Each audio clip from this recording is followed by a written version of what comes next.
So my name is Lauren. I'm the Associate Director for Tour Development and Evaluation here at Eastern State Penitentiary, the world's first true penitentiary. So we're going to explore the site today and tell you a little bit more about it.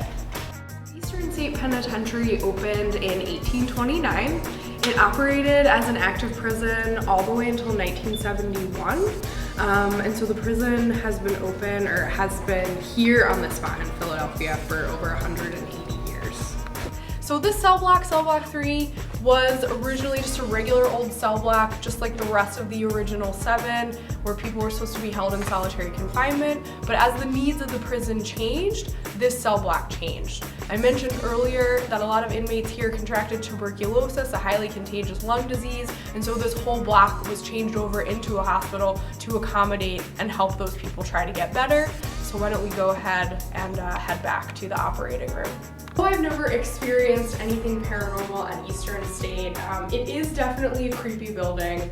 I don't like to be the last one here at night, especially in the winter when it gets dark really early, just because there's definitely a creepy feel going on. But I truly feel that I want to work here because Eastern State tells such an important story in our society.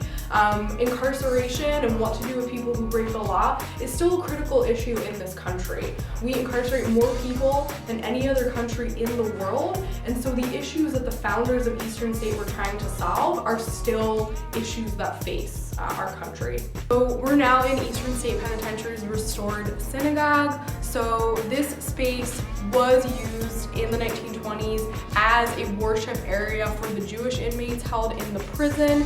This synagogue is made out of former exercise yards. When it was over, this place became a congregate prison, which meant the entire complex had to change. So we're in an area that once held a big electrical building. They knocked it down in the 1950s to make this recreation area because inmates needed to have activities they could do to pass the time. So we walked past bocce ball courts that were crammed against the wall. There's a handball court, which is that flattened area of concrete along the wall. This was the baseball and football field. This was a track that went around the entire prison. So they just kind of crammed in recreation wherever they could, because this prison was never set up to be anything but solitary confinement, so the whole entire thing had to change. Initially in the era of solitary confinement, inmates exercised in a private exercise yard behind their cell. The only one that we still have that is an exercise yard is actually over here. It's been restored. And so all of these yards that were attached to the cells changed into things like the inmate mess halls, which is what I'm going to show you next.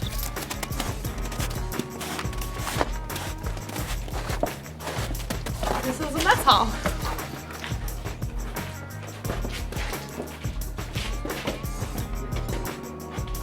So these are the benches that the inmates would have used in the mess hall. So we are standing in initially what would have been one of those exercise yards that was attached to somebody's cell. So you have to imagine behind this tile, there is a door that's going to lead into one of the cells in the cell block behind us. And there would have been dividing walls because every inmate would have had their own personal exercise yard. Later, when the prison became a congregate facility, they needed an area where they could feed all the prisoners en masse. Originally, prisoners ate inside of their cells alone. And so they converted this whole thing into a very narrow mess hall because they needed it. It's not an ideal space. This area would have sat, there's one mess hall here, one mess hall that's identical across the way, 700 inmates at once. So just picture all of those people crammed into this narrow space. And I can show you, if we can get there past the snow, where the inmates would have picked up their food. So it was very much served like a cafeteria service. They would have come through the center, gone to a counter where they would have picked up their food and then come into one of these mess halls.